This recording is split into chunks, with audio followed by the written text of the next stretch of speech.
Hello everybody and welcome back to the Citizen Sit Down. We are so excited to be here. If you are new here, then we're on season 3 already. So we've got 2 seasons that you might have missed. The first season we go deeper into the networks. We talk about our origin story. So if you've missed that, then definitely go back and listen or watch that on YouTube. And our second season was looking at our vision, our mission, who we are as a church. So definitely check that out if you haven't already. But we're going to get started. So let's go.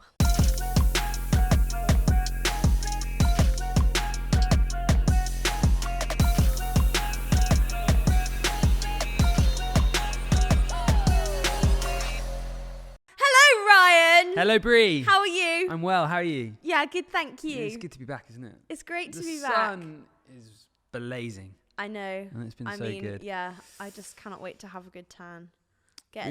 Do not have a new value, which is tan is our tone.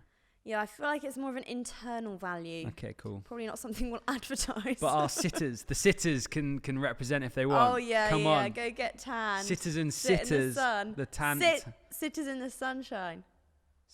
What? Sitters in the sunshine. I just thought of it. Cool. What are we talking about? I'm just trying to get on the wave of the sitters. Very good. Cool. Hang on. Great. We're just doing a bit of product placement. Oh yeah. Go for it. New cup. What? New colour. Love it. Come on. So we're going to be talking a little bit today about coming out of COVID. That was kind of Mark's talk on Sunday, was all about like our fears, how we're preparing to come out of COVID, and kind of what we've learned from the last year or so. Yeah. So I just wanted to chat about like what our fears are coming out of COVID, what we're a bit fearful of. Yeah. What do you think? Turn it back on me. I don't know. I mean, there's the natural fears of like, well, what if it doesn't look how it looked before? Like, what if like things are changed for good? That's a big fear of mine. It scares me when people are like, well, it will never be the same again. Normality will never come back. And you're like, but how, what? Like, what is normal though? Yeah. What is it? Yeah, well, true. What's normal? Deep questions. We could go really deep with this one. I love it. But what's the new normal? What was the old normal? If there's a new normal, is it good? Is it bad?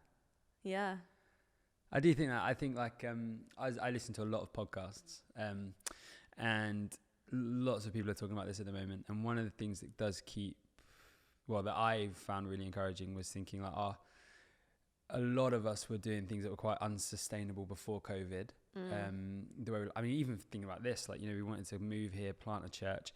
I mean, for me, I turned 30, had a baby, I got priested, so I became a priest. Then I planted a church in Wales, so I moved 3 hours away from the rest of my family, which isn't that far, but it's basically to another nation, so that even feels further.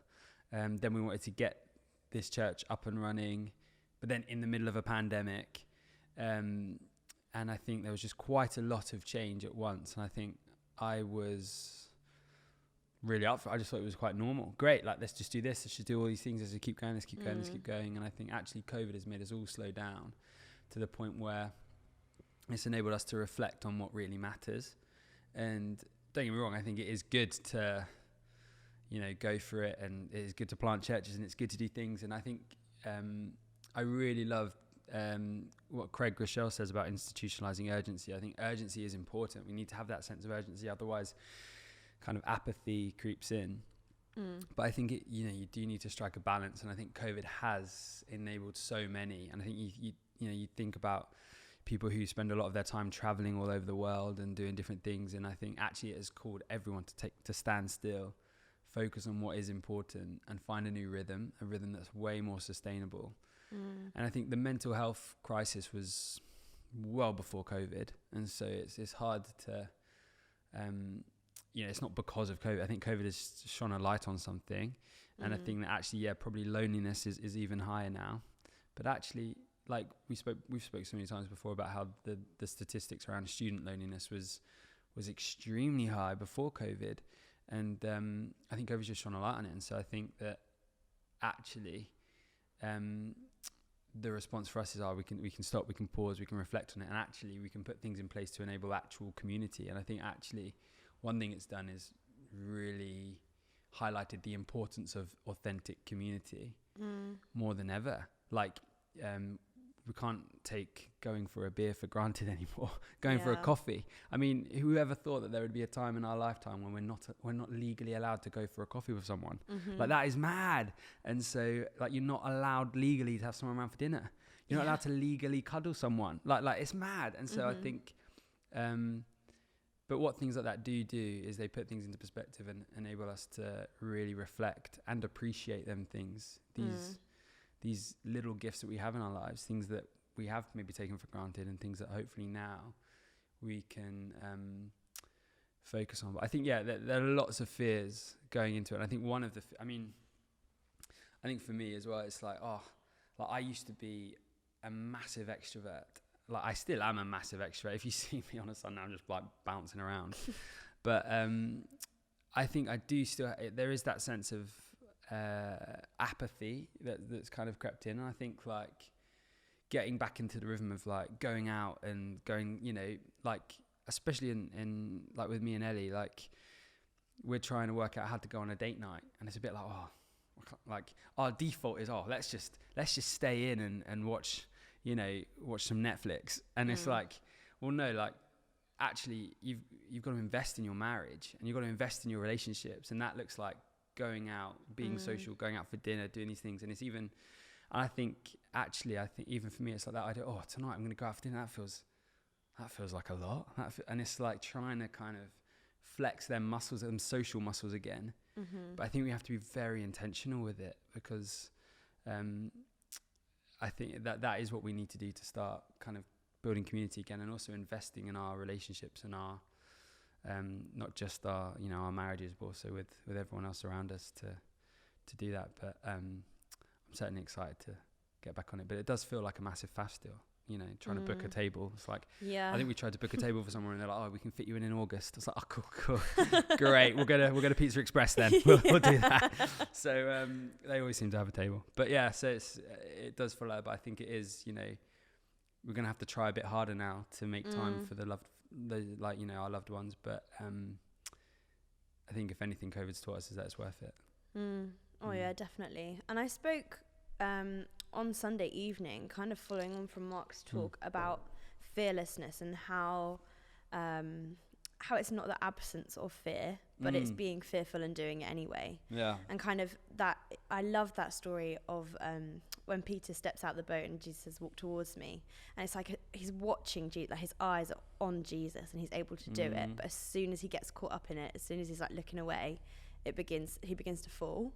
And so I think, like, we are going into the unknown, like you say, like, we don't know what the new normal is going to be, but I think as long as you have that intimate relationship with God where you trust him so deeply that it almost doesn't matter what happens, but you still have, like, that's your root, then you can just step out into anything. You can be fearless. Yeah. But also, I mean, fear is a good thing. Like, it's not meant to make you freeze. It's not meant to take you out of the game. But fear is a natural thing that we have. And I love that quote from, I don't know if it's Nicky Goldman in the Bible 1 year or something, but it's talking about how this person went and pitched at Dragon's Den, and it was brilliant, and they had a great pitch, and everyone was like, wow, we want to invest in you. But one of the dragons basically said, hey, look, you have complete faith in your product, and I can see that, and I can see it's a great product. So, but the reason I'm not going to invest in you is because you have faith but not fear. Like, you don't have and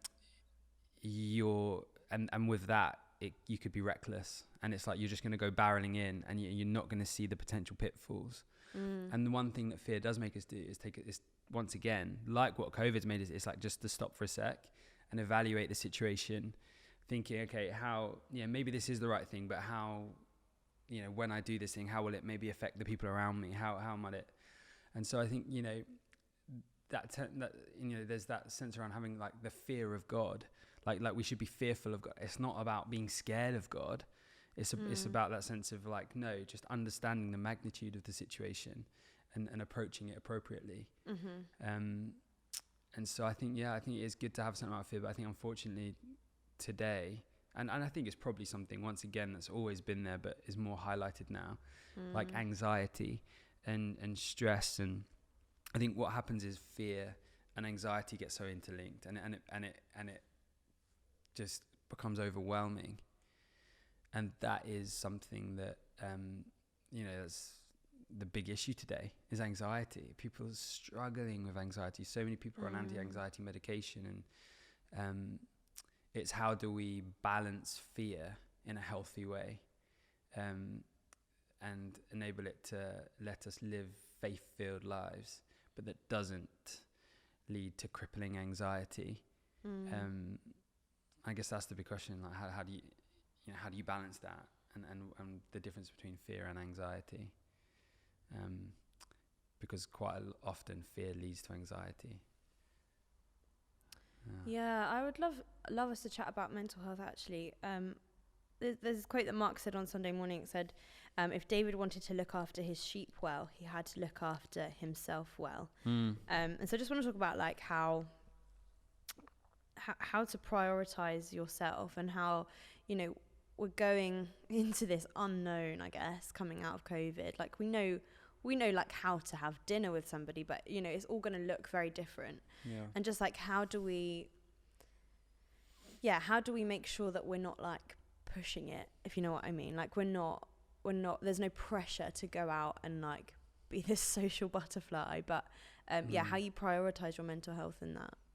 It's hard, isn't it? I think it's different for everyone, and it also depends on your I think hopefully one thing that COVID's done is give us a lot of time, and hopefully some people have been able to spend that time investing in themselves a bit more, working out, learning a bit more about who they are.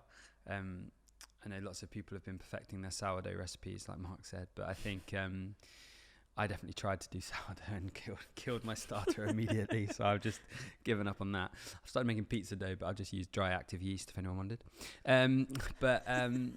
No, I think it is hard. I think also I was on this Zoom call, and I saw Rick Warren said this thing around how you can't, anything you did before COVID, you don't expect to do it now, and don't expect to do it as well. He's like, you are in a storm.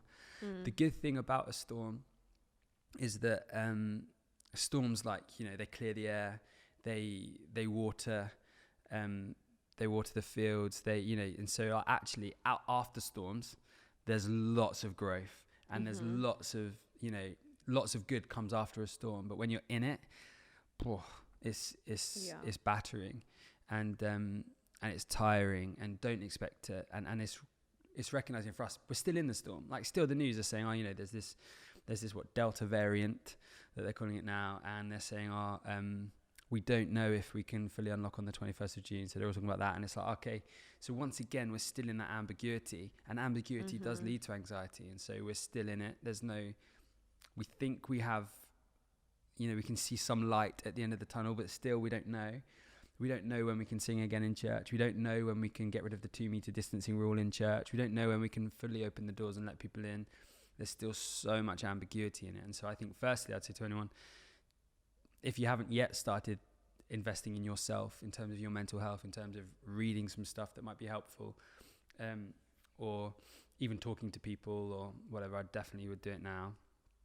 Why not? And I think that, because also I just think it's funny, like, just an aside, I go to a gym and I love my gym, but the swimming pool could be a bit better, and they could have invested in it. And I was talking to the lifeguard the other day, and they're like, yeah, they're going to do it.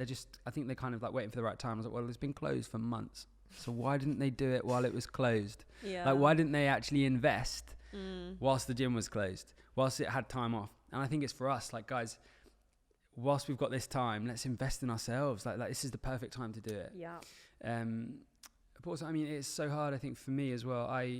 Like I said, I turned 30, I had a baby, I moved to Wales, I became a vicar, I planted a church, and I think it really hit me, and I really started struggling with my sleep, and I've never had a problem with sleeping before. I didn't think it was a thing, but it's meant that I basically lost the ability to sleep, and so I would go to bed, and my heart would be pumping, and I'd get quite anxious about it, and I just would find I just physically can't sleep, and I just didn't know why. And at the time, I think I just needed a holiday, I needed a break, and so I did that, and it kind of helped a bit. But it's meant that I've now got this thing where my body knows that if I'm anxious about anything or worried about anything, however small it might be, I know now that I have the ability to not sleep. And so it means that that's my default now. So I have to go, like I've been doing loads of stuff. I've read Dale Carnegie's book on how to stop worrying and start living, and I found it quite helpful. I've done, I take melatonin, which is like a supplement thing to help me sleep, which is kind of helping, but I need to be able to sleep without taking sleeping aids. And it's still something I'm very much dealing with now, but I've started seeing a counselor, basically seeing a therapist, because I was like, I don't just want to come out of COVID like I was before. I don't want to just come out of it, and also I don't want to just survive. And I think what I want to do is I want to be the best vicar I can be. I want to be the best dad I can be, the best husband I can be, and that's why I'm basically trying to do everything I can to make sure I get the help that I need, so that I can do it. And I mean, ministry, but also life, and whatever job you have, whatever calling God's put on your life, it's not a sprint, it's a marathon. And the best thing anyone can do is finish the race. It's not about being the first, and I've definitely been a big advocate for trying to be the first across the line. I had a lot of ambition. I wanted to be the youngest to do something. I wanted to be, but that doesn't really mean anything. It's all about finishing the race. And the problem is we see it so much unfortunately, with quite, high profile people and pastors and stuff, where they did a lot of things quickly and very well, and they had a lot of press and fame for it, but they're not finishing the race now. They've been taken out of the game. And so I do think about, when I think about my life, I think, I just want to finish the race. And so how can I? And so right now as a church, I think we've been in a real season of acceleration, and it's been fun. And, we've got church plants, and we've got, it's great. We've got more things on the horizon, and lots is happening. But I think we also need to watch that and make sure that as a church, we are focusing on the long-term marathon that we are running, the race we're actually running. And it's definitely not a sprint, because that will, none of us will survive that, I don't think. So I definitely can't keep sprinting for too long. So, that's just general about me. I'm just not a very good sprinter, not a very good runner at all. But I've got short, stubby legs. They're not made for running. But no, definitely a marathon, not a sprint. I think it is just about, we want to finish this race, finish it well. Yeah, and something I found really encouraging that Mark was talking about on Sunday was about how God is like the ultimate shepherd. Like all you kind of have to do is to trust him. Like he's gone before us and he's leading us. And it's that whole thing about like, if you trust him enough, like it's okay to have bad days, obviously, but it's about like not sitting in that, but being like, okay, God, like, I'm giving it to you. I know you're going before me, and I'm just handing it over. And that's kind of just like, I guess, how we're going to come out of this is just like giving everything, all of our fears, all of our anxieties to God, like mental health, everything, and just being like, okay, I trust you. I know you've been before I have, so I'm going to give it to you and trust that you take me out of this, or carry me through it even. Yeah, no, it definitely is. And I think there's that thing, it's hard as well. I think sometimes you're like, hey, God, take it. And it's like, great, nothing's happened. Yeah. It's not like, oh, here you go, God, I've given it to you, so now I'm not going to think about it. It doesn't mean that. God is Emmanuel. He's God with us. So he's not like, I think it would be very rare that he'll just be like, great, I'm going to take it and walk away. And the thing about the other story about, and I think, was it you or someone talked about it, I think, with Jesus being asleep in the boat. He was like, why are you stressing? I'm here. Like, and where's it's like, faith? Even just having Jesus asleep in the boat is better than anything. And I think that it's recognizing that that's what he wants to be, is he wants to be proximate. He wants to be in it with you. He's not, he's, him taking it from you, carrying it. Yeah. He's coming to share the load, and he's coming to bear the load, but with you. He wants you to know that he's in it with you. It's about doing it out of relationship. And so then, it's great that, some of us might be like, great, I'm having a tough time now, so I'm going to pray, God, will you take it from me? But really what he wants to do is he would love to start the day with you. Are you going for a walk in the morning? Because that's really good for your mental health, to go for a morning walk, clear your mind, do a Bible in 1 year maybe. I do it every morning, walk around Riff Park. I see often quite a lot of people from church, or people have said they've seen me do my morning walk. But I just go out with my dog and listen to the Bible in 1 year. And just, it's not because actually I'm overtly spiritual or I'm like, I've got it down. Like, it's food now. If I don't do it, oh my gosh, like my day is just not started. It's like breakfast. And so I need to do it. And so I go for a walk, listen to the Bible in 1 year, and then just say some things I'm thankful for. Because I think once again, when I realize how much I have to be thankful for in my life, that makes me realize, wow, I've got I love where I live. I love my house. I love my dog. I love my wife. I love my child. I've got so much to be thankful. I love my job. Like, I love our team. I love it. Like, we've got so much to be thankful for. And when you start doing that, it's like, oh, wow. Like, I've got, like, there's so much. And then it's hard to be cynical. And then that's just to start the day. And then throughout the, he wants to be in the day with you in different things. And so I think if our response is like, oh, yeah, like, I'm having a tough time now, God, take it. I think, he more wants the relationship side of it. I think for you as well, knowing that he feels, when you feel close to God, you feel, even though you might feel weak, you feel slightly invincible. You feel great. You feel that peace, that kind of inner peace that surpasses all understanding. And I think that's what it's about. It's about getting proximate to God. And that's how we'll experience that peace. It's like, what are you doing to step closer to him in your tough time, which is that thing about being in the storm. He's not stepping out the boat in a random direction. He's stepping towards Jesus. And so it's like you step towards him in the storm, and there you'll probably find that peace you're looking for. So good. Well, thanks so much for watching, guys. I hope you have an incredible week, and we'll see you soon.